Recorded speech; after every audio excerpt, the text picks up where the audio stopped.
Hello and welcome. Fall colors are really popping here in North America where I live. I live in the southern state, Texas, and our colors are just beginning to change right now and will go for about a month. But it's certainly inspiring for these autumn colors.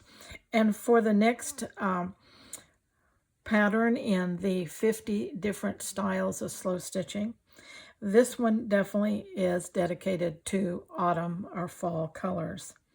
I'm using in here just some remnants for the back, just this fabric here that's woven, kind of looks like a rough linen. I overlaid that with some lace. I took some home decor fabric pieces that I had, and I cut a flower and leaves out of that, and also a strip for the stem, and then some other just little pieces of fabrics that I had there. Very simple, nothing too hard. Let me bring you up a little bit so you can see the stitching a little bit more. Basically an outline stitching. Now this one here, I did a split back stitch around it because I felt like that would hold, because it's frayed very easily. And while I love the fraying and it adds to the flower, I don't want it to go any further than the stitching. So I use that split back stitch, which really holds it well. This fabric does not fray as well, so it's easier than just to do some simple stitches through there. Okay, and I didn't do them all the same either. In fact, I left this one totally unstitched. All right, then just running stitches down through here, just tacking stitches around here. Very simple, a couple stitches in here and that's it. But look what the color and the texture does for it. It just makes it a beautiful piece. Okay, so have you been following along with the series? I hope you have.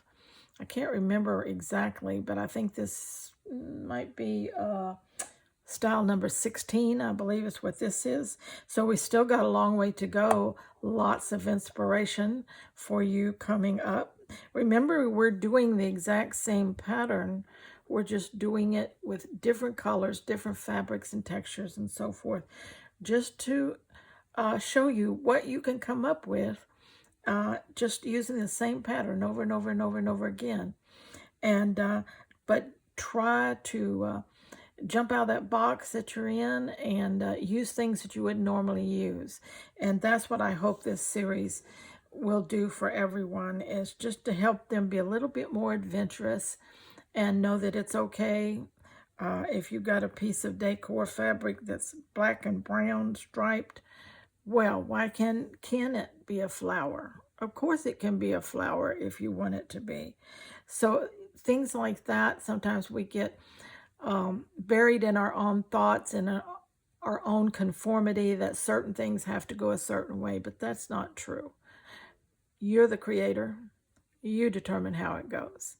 And so grab some of that stuff you haven't used in a while and see what you can make out of it. Thank you for being with me. Until next time, let's stay very scrap happy.